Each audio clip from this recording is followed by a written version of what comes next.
noches. Continuamos hoy con el programa de Hablemos Claro. Y en esta oportunidad con el privilegio de contar con uno de los hombres más ilustrados en el campo del derecho penal y procesal penal. Y nada más y nada menos que me estoy refiriendo al señor Fiscal General del Estado, el doctor Emiliano Rolón, ilustrado hombre que hoy ocupa ese cargo tan importante y donde ya sus actos están reflejando lo que él es personalmente y profesionalmente. Una fiscalía que ha cambiado de rostro, que está realizando sus trabajos con objetividad. Y bueno, el privilegio mío de presentarlo hoy al doctor Emiliano Rolón. Pero antes de pedirle el uso de la palabra, es importante para entrar en calor con algunas anécdotas que resultan llamativas. El doctor Emiliano Rolón es de Escobar, y de Escobar es Emilio Ayala Báez, un gran músico que hizo la música aquella a Mi Pueblito Escobar. Y una familia argentina que escuchaba todos los días a Mi Pueblito Escobar. La señora se enamoró de la música y le dijo a su marido: quiero ir a conocer la ciudad de Escobar. Tanto le insistió que un día vinieron. Vino la señora con el marido. Al llegar al aeropuerto, pidió el señor un taxi para llevarlo a la ciudad. Tomó el taxi y el chofer no sabía dónde quedaba Escobar, pero por el camino, y le dice: por favor, me lleva al mejor hotel que tiene la ciudad. Llegaron allá y no había ni venta de empanadas. Volvieron, pero como la música es capaz de crear una expectativa y un aprecio hacia un pueblo. Bueno, doctor, la función que hoy cumple en el Ministerio Público no solamente es importante, sino significa aquietar un poco las aguas que necesitamos hoy, donde las aguas están muy turbulentas y a veces turbulentas sin sentido. Y para la turbulencia, creo que juegan un rol importante los periodistas de algunos medios de información, que por falta de conocimiento y por falta de objetividad se encargan de decir algunas manifestaciones soeces que algunos escucharán por falta de conocimiento. Entonces, doctor Rolón, comencemos con la actividad que hoy tiene la Fiscalía General del Estado en los tantos casos que llegan a su conocimiento. Doctor Sánchez Villagra, un placer estar una vez más en su ilustrativo programa. El Paraguay necesita hoy comunicar bien todas las ideas de la reforma penal, porque tiene que ver con la estructura misma del modelo jurídico de todo lo que es historia. Brevísimamente diremos que a nosotros nos enseñaron el derecho en la vieja escuela, yo soy de la vieja escuela también, en donde la concepción autoridad es la medida. De ahí las leyes de orden público, de ahí el principio de autoridad, porque simplemente como hay una autoridad central, y eso nos transmitieron desde derecho romano, derecho canónico, legislación española, derecho positivo histórico, siempre se legisló sobre la base de una figura preeminente, el presidente de la República. Y este presidente de la República tenía la potestad, por ser el máximo mandatario, de solucionar los casos judiciales, inclusive simplemente con el pulgar hacia arriba. Las organizaciones deberían adaptarse a esas reglas. O hacia abajo si la propuesta es negativa. En 1992, la Constitución vigente nos trae innovaciones ideológicas profundas. No es nomás una reforma cualquiera como la gente pretende entender.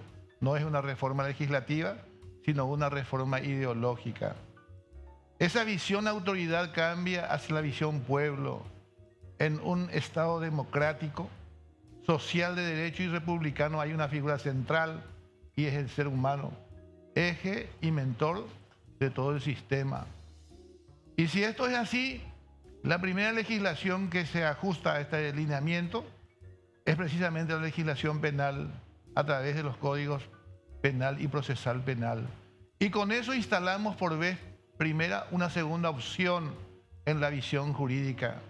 La visión desde el pueblo o el ser humano, que es lo que hoy se atiende en todo lo que es juzgamiento penal.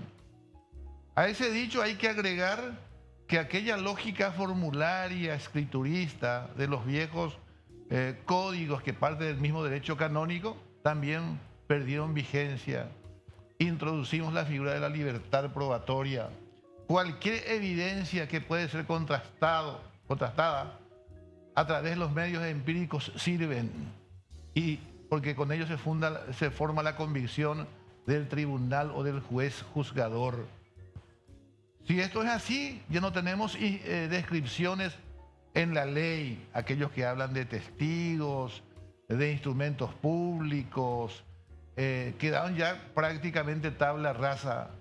Y es posible que inclusive la suma de instrumentos públicos absolutamente indubitables ceda ante una prueba científica. Esto es muy importante decir porque forma parte de las renovaciones ideológicas.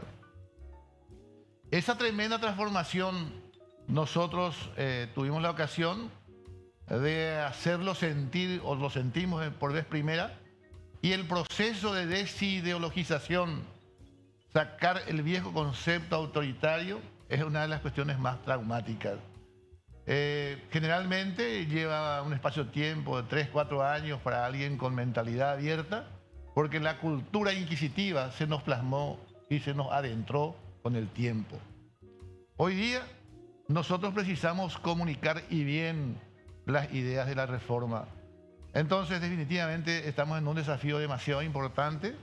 No quiero extenderme mucho en mi explicación porque sé que el conductor tendrá que direccionar el debate y me parece muy interesante esta primera parte acá, doctor. No, por el contrario, tan importante es cuanto usted está manifestando, doctor, que yo no quiero ser el que corte ninguna de sus manifestaciones que son demasiado importantes, que la opinión pública sepa, porque hay una opinión pública que recibe una información tergiversada, información equivocada, y en esto tiene mucho que ver también la prensa, que falta de objetividad, actúa con demasiada maldad.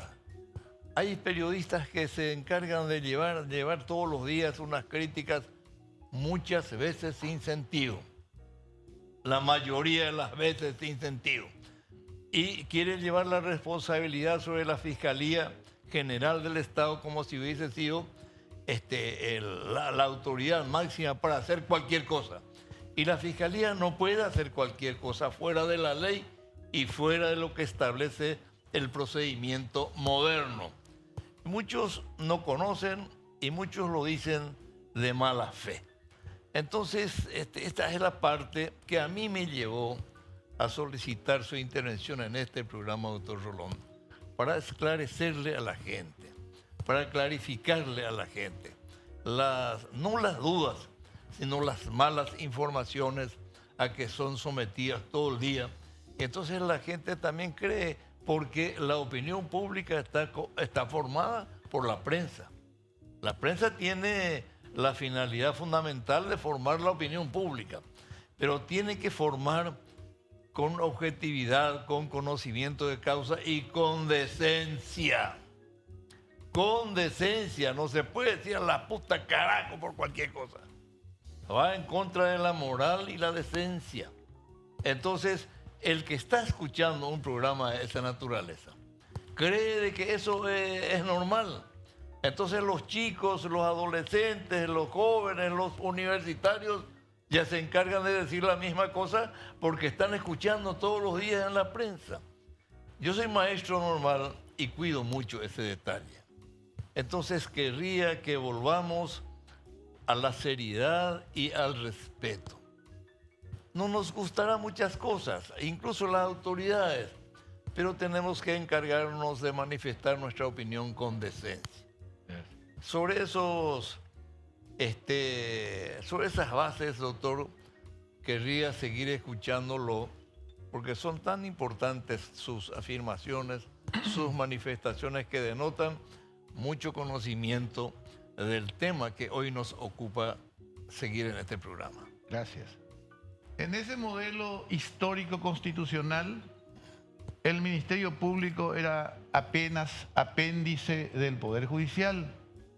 Nosotros los abogados antiguos sabemos que el fiscal simplemente dictaminaba y el dictamen que emitía ni siquiera era vinculante para el juez. Hasta vivían y convivían en un mismo edificio, mejor dicho, desde ahí desempeñaban sus tareas. En esta lógica republicana, democrática y Estado social de derecho, el Ministerio Público adquiere entidad, pues es un ente autónomo y autárquico con misión principal y más conocido en la formación del caso penalmente relevante, ejerciendo la acción penal y realizando la investigación criminal.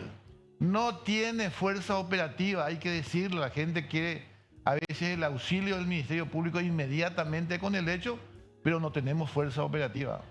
Tenemos fuerza jurídica y misiones que cumplir, además del ejercicio de la acción penal pública, ocuparnos de la formación de casos en defensa de los intereses difusos, aquellos que se nos mencionan como seguridad en el trabajo, seguridad en los campos deportivos, misiones inmensas, representación social, ocuparse de los derechos de comunidades indígenas, etcétera, que hoy todavía no están reglamentadas, pero inmensa misión, a no olvidar que la falta de reglamentación de principios y misiones constitucionales no es excusa.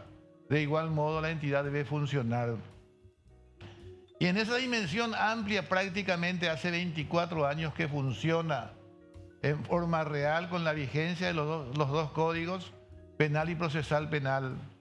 Y llamado a ejercer esta función, la misión es ir elaborando evidencias en base a la introducción de la información del caso y evidencias que sirvan para el juzgamiento y eventual ejercicio del ius puniendi por parte de los jueces. En esta estructuración constitucional, nadie, ningún poder ni persona tiene el poder absoluto. Solamente se ejercen bolsones de poder. El legislativo tiene lo suyo con legislar, el ejecutivo lo suyo con administrar, ocuparse de todo lo que es defensa de lo interno y también de las relaciones internacionales, y el Poder Judicial la potestad de efectuar los actos jurisdiccionales, es decir el derecho o definir el conflicto. En ese orden, el Ministerio Público no es un poder, sino simplemente una entidad que tiene que constituirse en el gran árbitro, planteando los requerimientos necesarios de imputación, de acusación, peticionando la sentencia, etcétera, ejerciendo sus potestades y también las otras misiones. El Ministerio Público está llamado a constituirse en un órgano nacional, de ninguna forma recostado a ningún sector político, sino esencialmente ejercer su función republicana de contralor de la información a través para el ejercicio efectivo de la acción penal pública. Los primeros 24 años del ejercicio real de la misión nos llevan a realidades un poco complicadas. Por vez primera somos autónomos y autárquicos. Precisamos hacernos responsables de la acción penal pública, estando en forma efectiva en los escenarios principales. El país necesita un ministerio público en cada circunscripción, cuanto menos.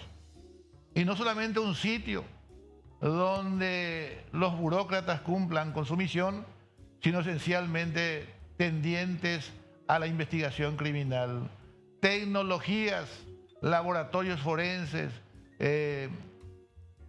medicina forense en el local con morgues, que haga efectiva el resultado de una investigación como los tienen los principales países de Sudamérica.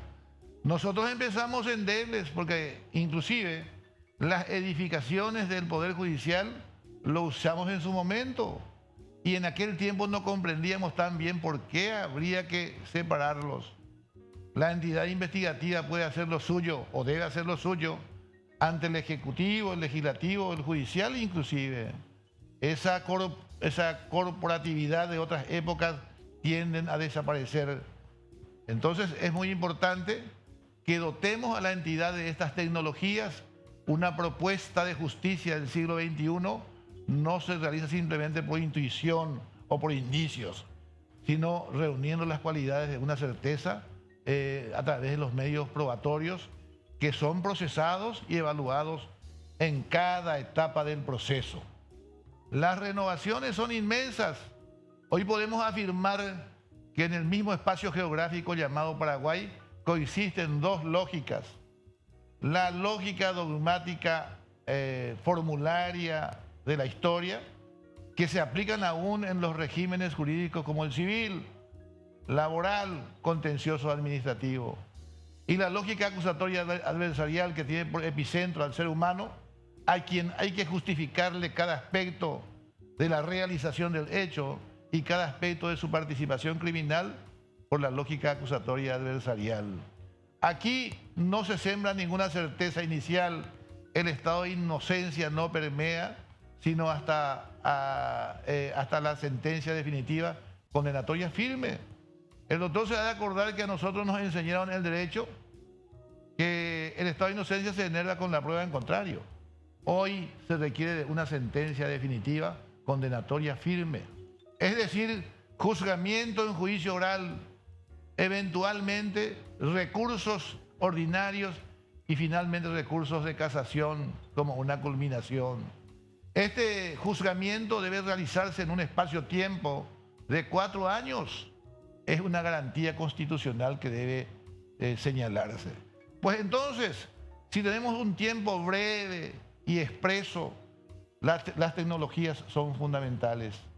Hoy es esencial que que asumamos ese compromiso y dotar a la institución de esas comodidades básicas que permiten cumplir con su misión. Y hacer también que las otras instancias, los otros órganos del Estado, como el Poder Legislativo, entienda cuál es el rol de la Fiscalía General del Estado, entienda cuál es el rol del Poder Judicial de la República.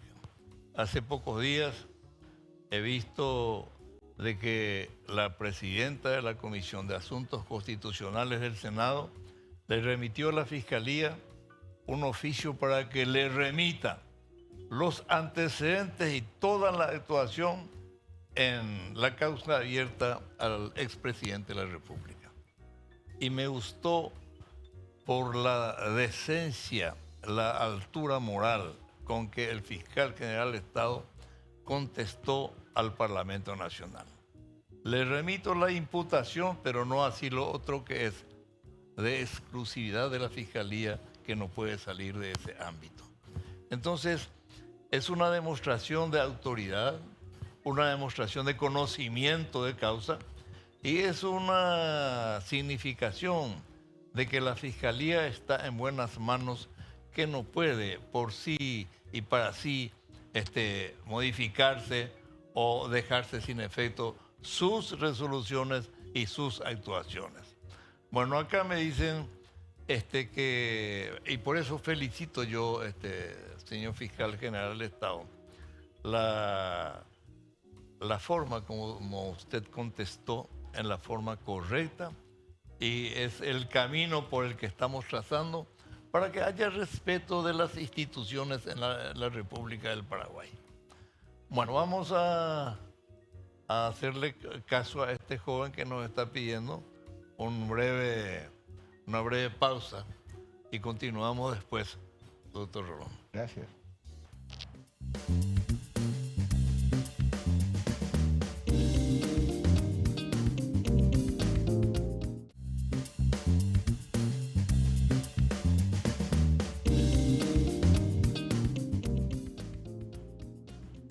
abierto el programa, continuamos con la presencia del señor fiscal general del Estado, quien nos está ilustrando acabadamente sobre los hechos que se dieron últimamente, sobre la formación integral del fiscal, en donde la ocasión tal vez sea propicia para decirle que es importante la formación de un instituto de fiscales para actualizar su conocimiento a este nuevo ordenamiento procesal que tenemos.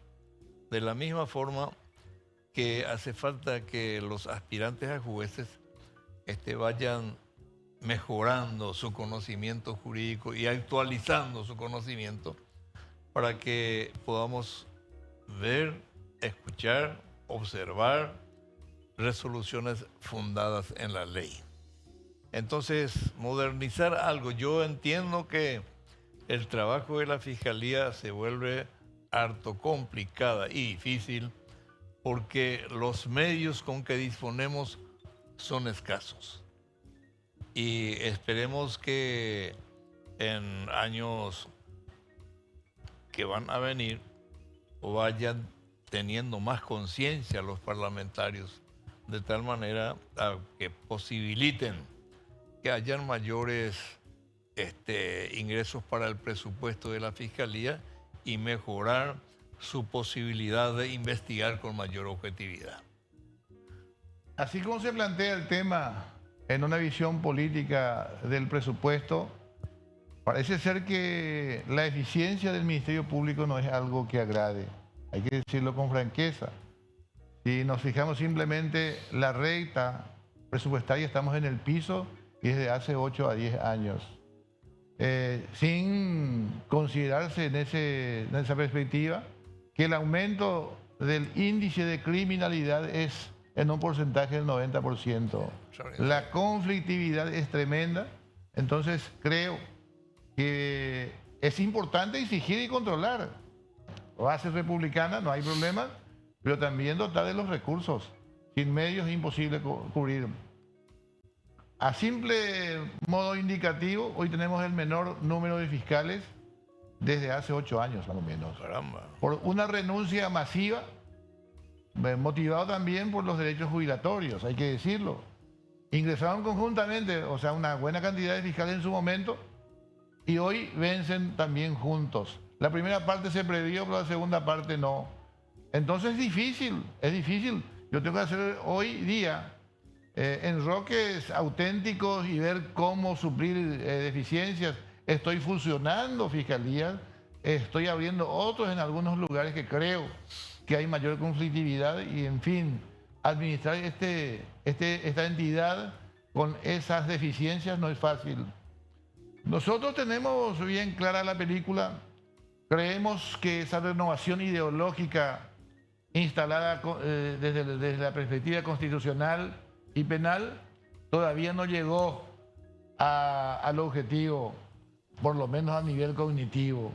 Nosotros en esquemas de reforma creemos que una transformación ideológica como la que ocurre hoy debería por lo menos conocer bien al paso de 25 años. Estamos en 24 y hay muchísimos problemas de conocimiento en jueces, en fiscales y con mucha dimensión mayor, abogados. ¿Por qué ocurre este fenómeno? El doctor ha de coincidir conmigo que los abogados de las viejas escuelas nos enterábamos de las propuestas legislativas una vez dictadas. Y no éramos tan preocupados y decíamos, bueno, tengamos un caso, lo vamos a examinar bien y llevamos con él y liquidamos el tema. No éramos tan proclives a seguir la evolución de las instituciones.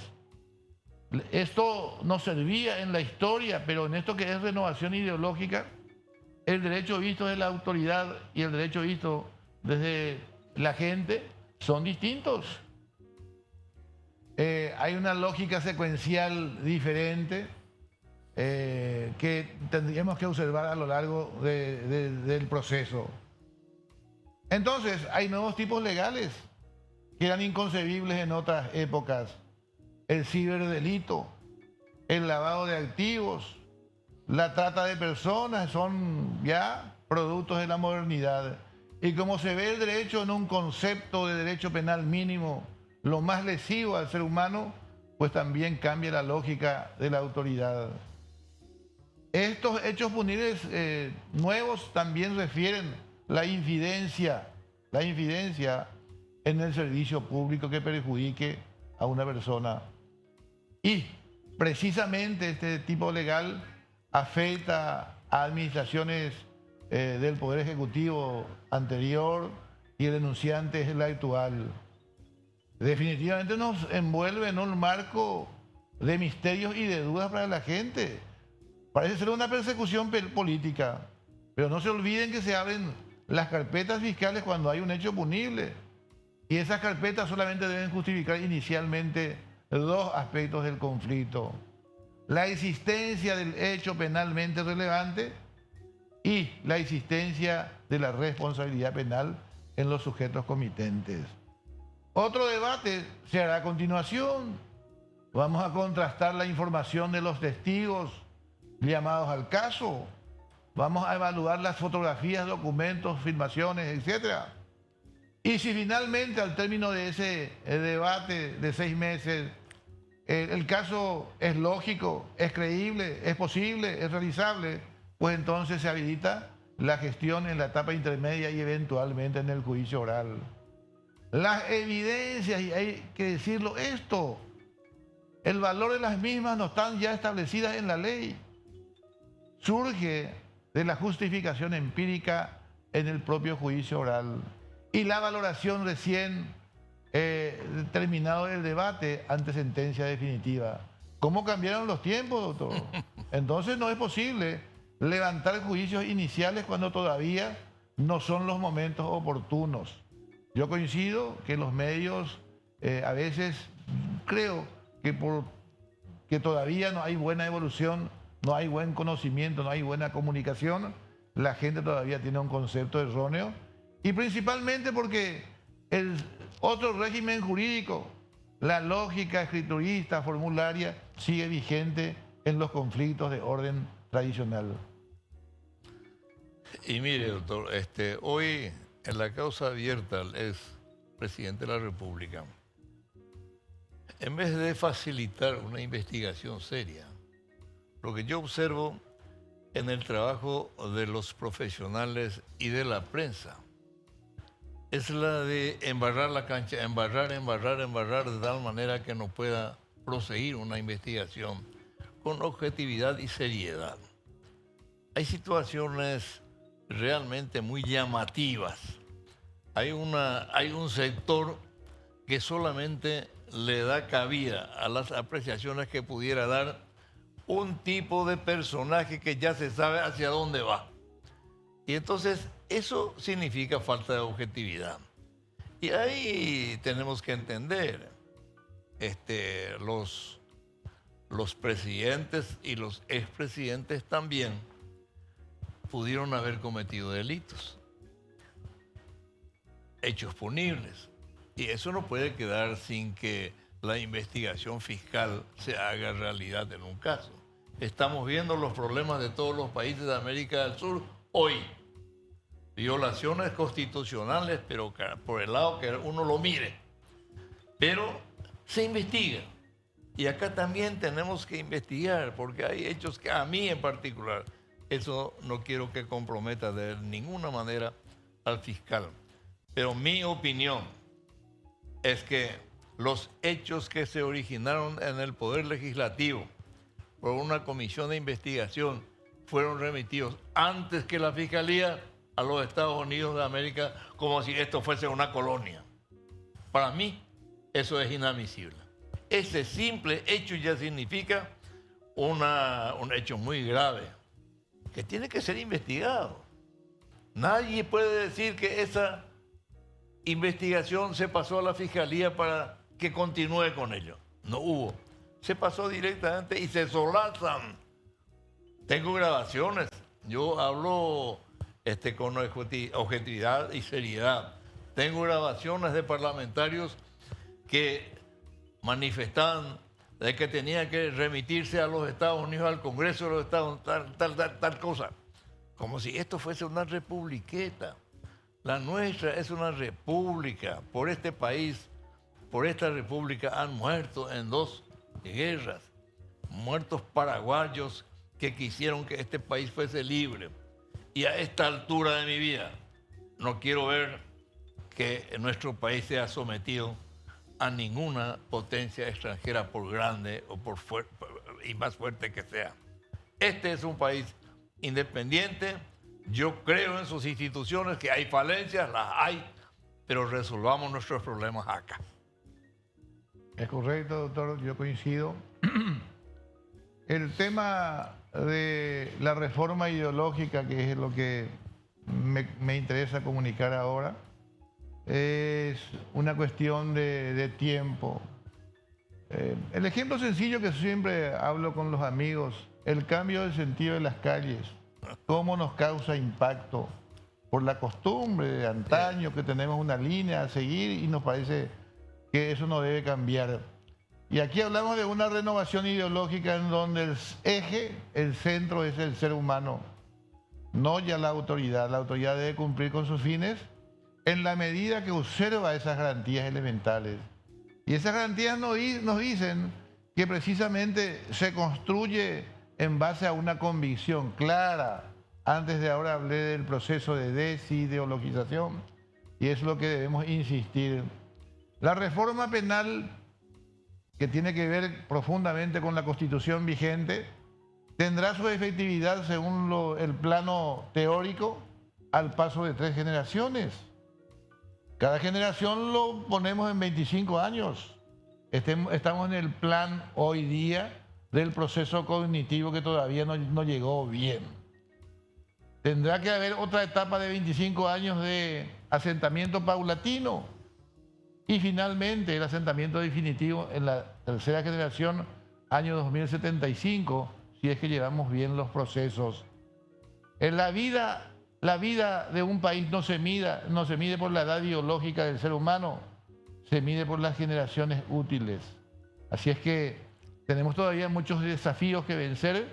Este es el camino que siguió la Revolución Americana para el asentamiento del modelo que tenemos hoy. Suele mencionarse a la oralidad como mecanismo único casi de la reforma del sistema penal. La oralidad tiene que ver simplemente con un aspecto del conflicto que se llama la formalización de asentamiento de los actos procesales. El modelo republicano nos trae novedades, que un proceso escrito solamente lo controlan las partes, solamente saben de su existencia la gente. Si el Estado tiene el compromiso de administrar justicia, como dice el preámbulo de la Constitución Nacional, pues entonces tiene que tener un mecanismo de control. El mecanismo de control se llama oralidad. El papel lo aguanta todo. Entonces difícilmente haya justicia real cuando el que va a administrarlo no tenga los pormenores. Hay muchas cosas que reformar, inclusive en el devenir en procedimientos. Por ejemplo, es imposible suponer hoy día que un juicio de desalojo civil en donde una de las partes compromete su propiedad a costo de un precio y sin embargo al término de la vigencia del contrato puede quedarse el prestatario por 10 años más. ¿Qué justicia es eso? Es una justicia formularia que usted sabe y también yo lo sé.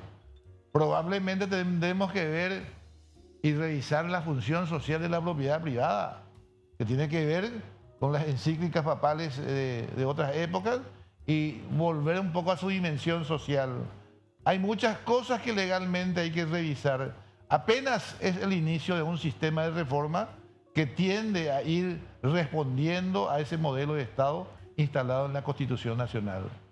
A mi juicio, hoy día se habla impropiamente que comisiones de personas notables, legisladores, hablen de reforma. La reforma está en el cumplimiento de la Constitución Nacional y evolucionar en esas ideas. hablamos de muchas aristas ahora que es así. ¿Cómo es posible? Vuelvo al tema de los contratos, a las sucesiones que hay que ver, los juicios laborales. Dice la Constitución Nacional que deben ser orales. Ni siquiera está en debate, deben ser. Y yo no conozco un trámite del juicio laboral que sea oral. ¿Por qué? Porque sencillamente uno de los sujetos protegidos es el más débil de la ecuación, el trabajador, que necesita su salario para ayer. Entonces, cuando hay un juicio laboral en ciernes, debería depositarse en realidad toda aquella suma que no se discute. Y después vamos a debatir lo que son discutibles, ¿verdad? Entonces hay muchas orientaciones, doctor, que deben ser afectados hoy día y deben ser analizados con profundidad en reformas legislativas inclusive. Yo particularmente en eso difiero un poco con usted. Soy del criterio de la necesidad de la reforma de la Constitución Nacional. Bueno, eso es correcto. Por las siguientes razones. La primera, la gente habla y el periodismo es el que más habla. De que la política está inserta en la justicia. Y, señor fiscal general del Estado, la Constitución establece la conformación del Consejo de la Magistratura, de la que también salió usted, y salen todos los magistrados. Pero en el Consejo de la Magistratura está un diputado, un senador y un representante del Poder Ejecutivo. Y yo tengo un amigo que no ejercía la profesión también, pero tenía un cuaderno en donde tenía el juez tal fue llevado por fulano de tal. El juez tal por fulano de tal. Tenía toda la historia de la conformación del Poder Judicial y quién le llevó a ese juez. Sí, señor. Entonces, es relativamente fácil para él dirigir los procesos de acuerdo a quién le llevó a tal juez. Entonces, habla con él. Y no hay la tal independencia judicial cuando la política está inserta en un 100%. Categóricamente. Es imposible. La misma cosa ocurre con los fiscales. También salió, tenemos que modificar el Consejo de la Magistratura. Y ni qué decir el jurado de enjuiciamiento. Y la reforma es necesaria porque tenemos hoy, y eso no quiero comprometer con su presencia, el Parlamento Nacional, el peor parlamento que hemos tenido en la etapa de la democracia es esta que tenemos. Imagínense que Chaqueñito es presidente de una comisión en el Senado. Una bioquímica es presidenta nada menos que de la Comisión de Asuntos Constitucionales. Yo fui senador, doctor Rolón, del 93 al 98. Los colorados llevaron sus mejores exponentes. Los liberales sus mejores exponentes, sus mejores figuras. Y los que somos del tercer espacio también tratamos de llevar lo mejor. Pero hemos caído, necesitamos que esto se frene. Al extremo de que casi salió el segundo de los electos, alguien que es anárquico, que llevó una partida de gente que no tiene la más mínima formación, ni siquiera la primaria. Entonces, algo tenemos que hacer para remediar esta situación. Y hablan nomás por intereses políticos que acá el que está a favor de la reforma está porque busca el recutú, como se dice en términos vulgares, del expresidente Cartes y el presidente Nicanor Duarte. La reelección es lo de menos. La reelección existe en todas las constituciones del mundo. Entonces es lo que menos importa. Pero reformar la Constitución, sí.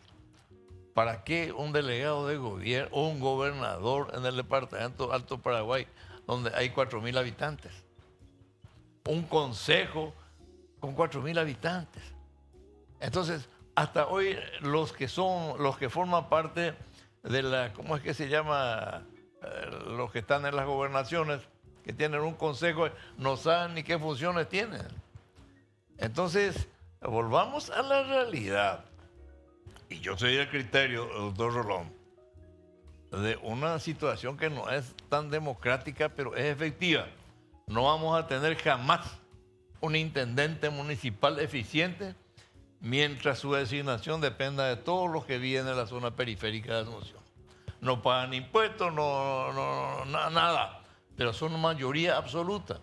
Entonces, que sea designado de vuelta por el Poder Ejecutivo. Y si no cumple con su misión, y entonces lo saca. Entonces, bueno, otro como era antes. Bueno, porque hay que ver, no hay intendente que se salve de una investigación fiscal y de la intervención de la Contraloría General de la República.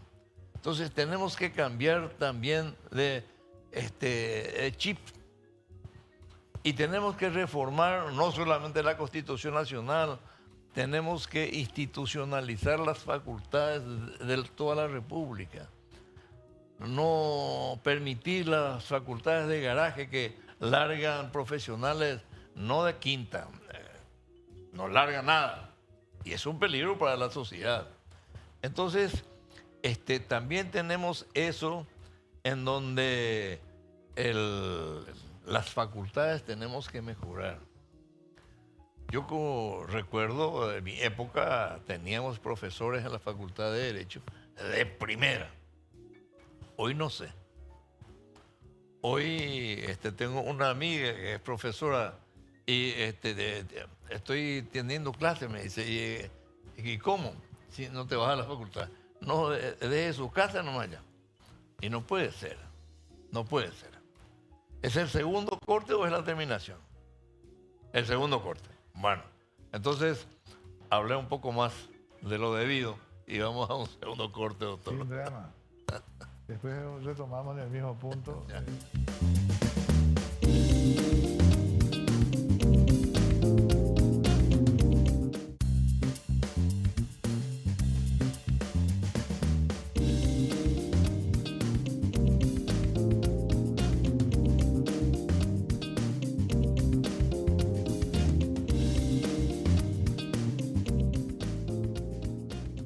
Bueno, estamos en el último capítulo de este programa tan importante, tan ilustrativo, con la presencia del señor Fiscal General del Estado, que es un lujo, es un privilegio.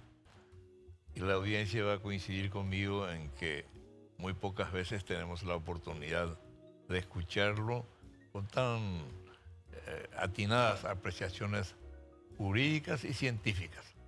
Continuamos, doctor, con su exposición.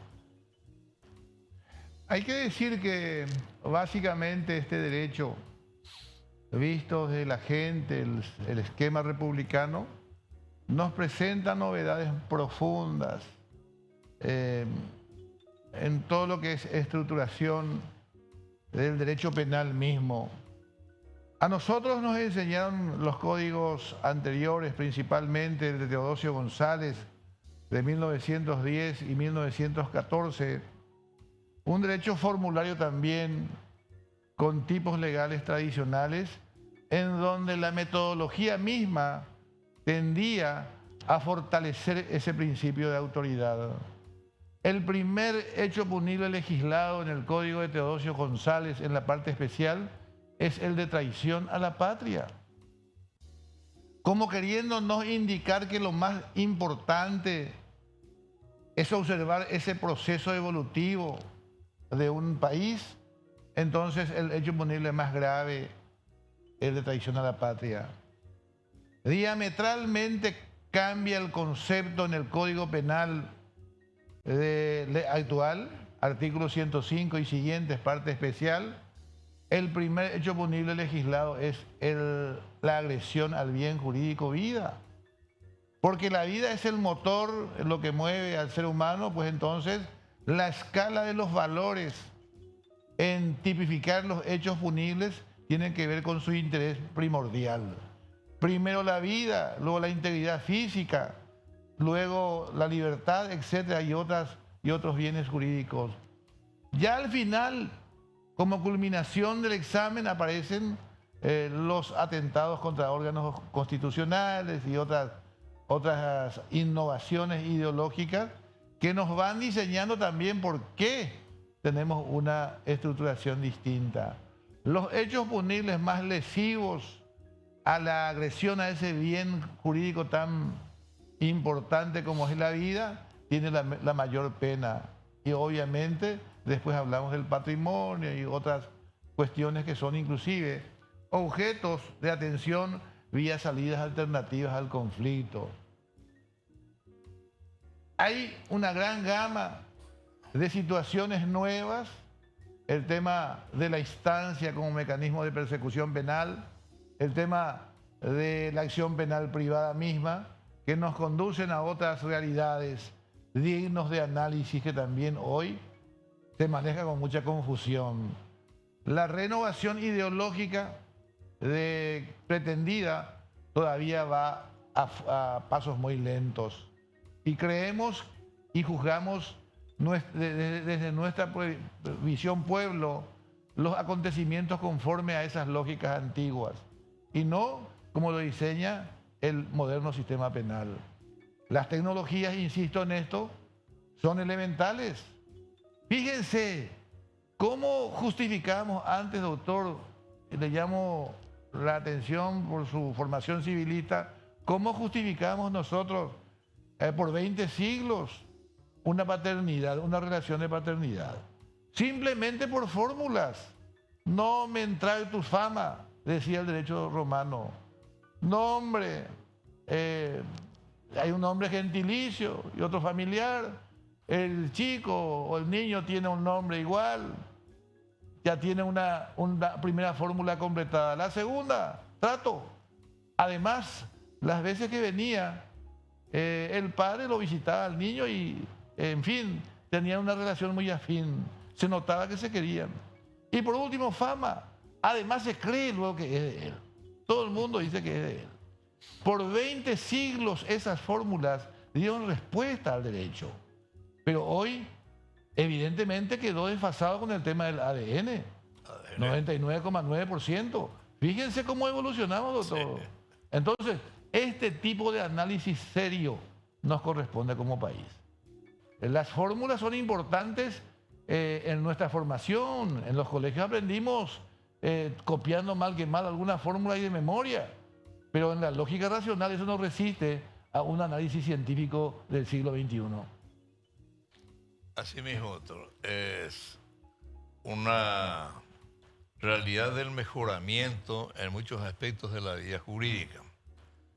Y hay que señalar también que aún dentro de lo moderno hay circunstancias que deben tenerse en cuenta. Por ejemplo, el hecho que usted significó hace un rato. Las conductas de algunos individuos que por más esfuerzo que uno haga, ese ciudadano ya no cambia. Y le cuento una anécdota. A mi padre le secuestraron en Nueva Germania. Al entrar en su estancia, dos personas, al abrir el portón, le atajaron, le maniataron a él y a su personal. Y mi papá primero tuvo la oportunidad de sacar donde estaba atado. Salió la ruta, tomó una moto que venía pasando y en Santa Rosa de la Guaraí va a hacer la denuncia en la comisaría y la camioneta de mi papá que iba hacia Pedro Juan Caballero le tomaron en el río Ipané. Y a uno de los implicados se lo llevó a Concepción y fui yo a Concepción y le digo en guaraní, ¿qué es lo que hiciste? Vehículo allá, ¿no te das cuenta que por este acto vas a estar eternamente acá en la cárcel? Y me dice, vehículo y allá, fuera de esto yo no sé hacer absolutamente nada. Y el día en que salga voy a volver a hacer, me dice. ¿Cierto? Bueno. Entonces, ¿qué se puede hacer con ese ciudadano? Veo ahora que se están tomando con algunas medidas que quieren implementarse. Creo que el Ministerio de Justicia está presentando un proyecto al Parlamento Nacional en donde los de la alta peligrosidad social, que sean reincidentes y reiterantes en la comisión de hechos delictivos y ya no tienen posibilidad de reencauzarse en la sociedad, se los va a llevar a una cárcel especializada. Creo que es necesaria desde mi punto de vista. Correcto. Porque entonces ahí ya no van a tener teléfono, no van a tener la visita privada, no van a tener comunicación con nadie. Y van a llevar una vida de acuerdo a lo que ellos llevaron en la sociedad. Hay que decir sobre ese punto que casi la única respuesta penal a la consumación de un hecho punible que tenemos en la historia es la pena privativa de libertad. Como segunda vía, ya por fines del comienzo del siglo XX,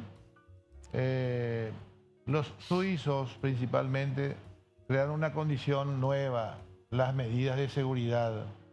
Estas medidas de seguridad tienden justamente a dar respuesta a los sujetos peligrosos. Entonces hay una segunda vía que se crea y la tercera sería la justicia restaurativa.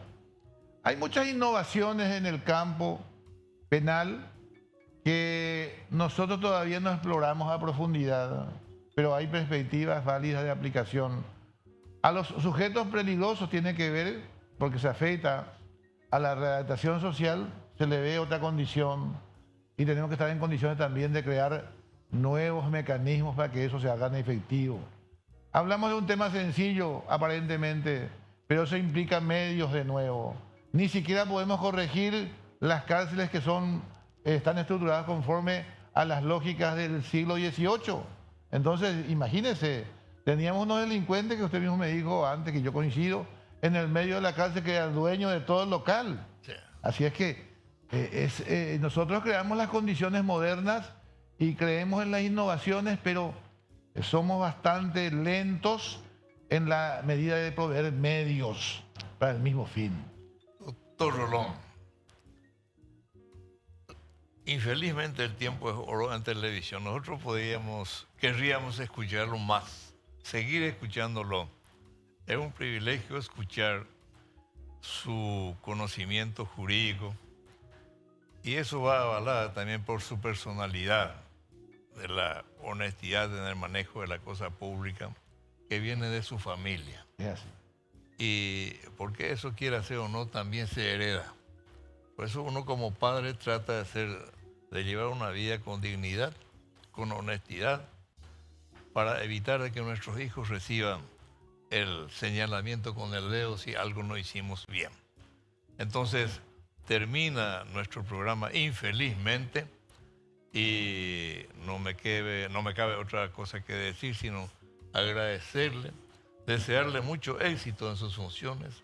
Yo sé que es difícil, yo sé que es complejo, pero la Fiscalía General está en buenas manos.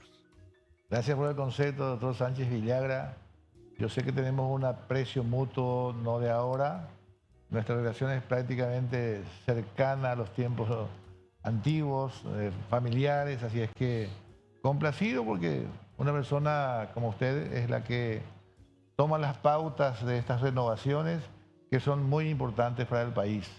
Así construimos república en la medida que comunicamos bien. Así mismo. Gracias. Muchas gracias, doctor.